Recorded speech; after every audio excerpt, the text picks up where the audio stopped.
अयोध्या में बन रहे भगवान श्रीराम के भव्य मंदिर के साथ अयोध्या नगरी भी श्री से संवर जाएगी। मंदिर परिसर में ही जगतजननी सीता मैया का भी भव्य मंदिर स्थापित होगा। तब धरती माता में समा जाने के दौरान श्रीहीन हुई अयोध्या नगरी पुनः अपना वैभव प्राप्त करेगी। यह बात विश्व हिंदू परिषद के अंतर्राष्ट्रीय संरक्षक व राष्ट्रीय स्वयंसेवक संघ के वरिष्ठ प्रचारक दिनेश ने रविवार को यहां उदयपुर में पत्रकार वार्ता में कही। उदयपुर के विश्व हिंदू परिषद परिसर में श्रीराम जन्मभूमि तीर्थ क्षेत्र निधि समर्पण समिति के कार्यालय में पत्रकारों को उन्होंने जानकारी दी कि मंदिर के 70 एकड़ परिसर में ही माता सीता का भी मंदिर बनेगा। साथ ही अभी मौजूद सीता रसोई में ही मुख्य प्रसाद तैयार होगा, जो दर्शनार्थियों को दर्शनोपरांत बांटा जाएगा। अयोध्या में सिर्फ श्रीराम मंदिर की ही योजना नहीं बनी है, अपितु पूरी अयोध्या नगरी को ही वैभवपूर्ण बनाने की कार्ययोजना पर विचार हुआ है। वहां विविध भाषाओं में लिखी गई रामायण का संग्रहालय भी बनेगा और शोध केंद्र भी। एक सवाल के जवाब में उन्होंने कहा कि धर्मशालाएं आदि भी बनेंगी, लेकिन वे मंदिर परिसर में नहीं होंगी। इसके लिए सरकार व स्थानीय प्रशासन स्थान चिन्हित कर चुके हैं। विभिन्न समाजों ने वहां धर्मशालाएं व अन्य सुविधाओं की स्थापना के लिए अनुमति मांगी है। मंदिर निर्माण के साथ वहां आने वाले रामभक्तों के लिए इन सुविधाओं की भी उपलब्धता हो जाएगी।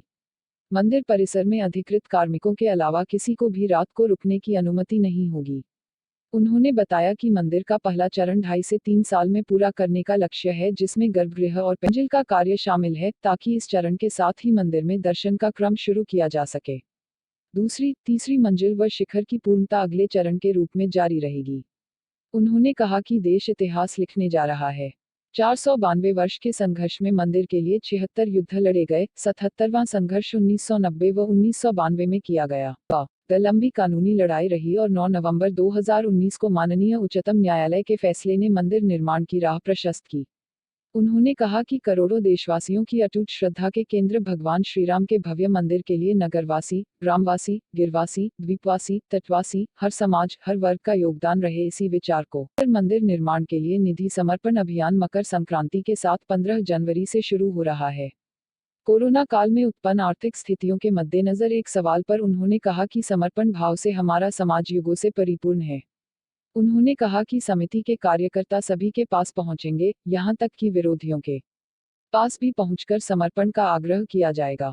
एक सवाल के जवाब में उन्होंने कहा कि 11 करोड़ परिवारों तक पहुंचने के आंकड़े तीर्थ क्षेत्र के समर्पण कूपन से स्वतः सामने आएंगे। उन्होंने कहा कि कूपन पर कोड अंकित किया गया है, ताकि कोई नकल करने का प्रयास करता है तो पकड़ में आ सकेगा।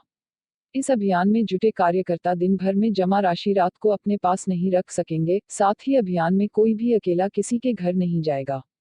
स्थानीय क्षेत्र के 4-5 कार्यकर्ताओं की टोलियां ही घर घर पहुंचेंगी। इस मौके पर श्रीराम जन्मभूमि तीर्थ क्षेत्र के फोल्डर व पुस्तक का विमोचन भी किया गया। विमोचन विश्व हिंदू परिषद के अंतर्राष्ट्रीय संरक्षक दिनेश, राष्ट्रीय स्वयंसेवक संघ के विभाग संचालक हेमेंद्र श्रीमाली, विहिप के क्षेत्रीय संगठन मंत्री गोपाल, विहिप के चित्तौड़ प्रांत के प्रांतीय अध्यक्ष फतेहचंद श्याम आदि मौजूद रहे। श्री राम जन्मभूमि के स्थल पर 1528 के से लगातार जो संघर्ष हुआ, 9 नवंबर 2019 को उच्चतम न्यायालय के द्वारा निर्णय आने के बाद वो समाप्त हुआ।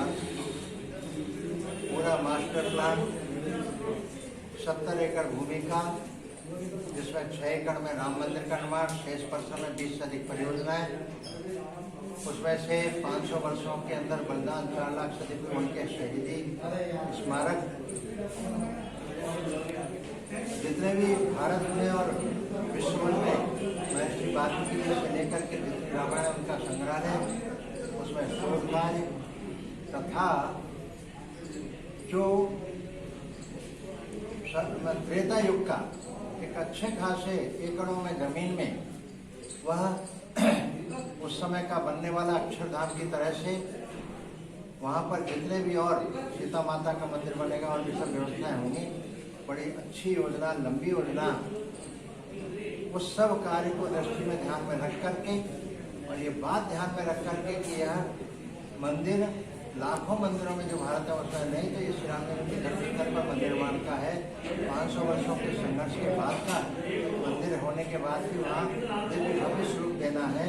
इसलिए यह मंदिर किसी भी एक व्यक्ति का या सरकार का न बन पाए, जन जन का ये मंदिर बने, इसके लिए ही यह पूज्य संतों के मार्गदर्शन में संगठन की शक्ति के बल पर जन जन तक जाने का देशव्यापी अभियान 15 जनवरी मकर संक्रांति से माघ पूर्णिमा तक लिया है 41 दिन का।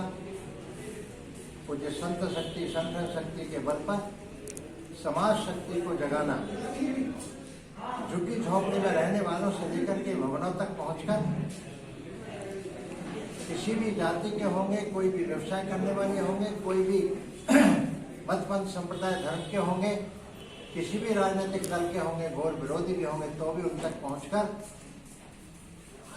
पूरे नगरवासी, ग्रामवासी, वनवासी, द्वीपवासी, तटीयवासी, गिरवासी सब तक जाने की व्यापक योजना और उसमें से मोटा मोटा लक्ष्य देश भर में 6.5 लाख गांव में से हम 4 लाख से अधिक गांव तक पहुंचने की इच्छा रखते हैं। 11 करोड़ परिवार तक पहुंचेंगे, उससे ज्यादा ही पहुंचेंगे। धन्यवाद। लाखों संख्या में कार्यकर्ता और पूज्य संत इसमें कार में गांव गांव तक जाने वाले हैं। सामान्य भिखारी अयोध्या का प्रसंग बहुत अच्छा अभी 17-18 दिन का हमारे सामने आया है। वो स्वयं महीने भर की जो भिक्षा थी उसका 10वां हिस्सा जो राम कचहरी अयोध्या में राम मंदिर का जो तीर्थ क्षेत्र ट्रस्ट का कार्यालय है वहाँ उन्होंने भेंट किया, उसकी रसीद ली से लेकर हजारों, लाखों, करोड़ों जो जिसकी इच्छा होगी देने वाले ने तो हमको यहाँ तक फोन पर कहा कि जितना खर्च होगा 5-10 हजार करोड़ हम देंगे, क्यों आप गांव गांव घर घर जा रहे हैं। उनको भी हाथ जोड़ करके कहा आपके इसी राजस्थान का हमें बेटा पड़ेगा। कितने अच्छे भाव से उन्होंने बनाया होगा कभी उनके परिवार ने लक्ष्मीनारायण मंदिर, परंतु वो मंदिर लक्ष्मीनारायण की जगह जगह पर समाज का बोलता बेटा बोलते। पूर्वोत्तर में फकीर राम मंदिर 100 साल पहले बनाया, आज भी वो फकीर राम मंदिर है, राम मंदिर नहीं है। इसलिए जन जन का ये मंदिर बने, इसलिए ये उद्देश्य लेकर के हम समाज तक जाएंगे। 10 रुपये, 100 रुपये और 1000 रुपये के कूपन और उससे पहले रसीद पूरी पारदर्शिता रहे, प्रामाणिकता रहे, इसलिए सब व्यवस्था। धन्यवाद।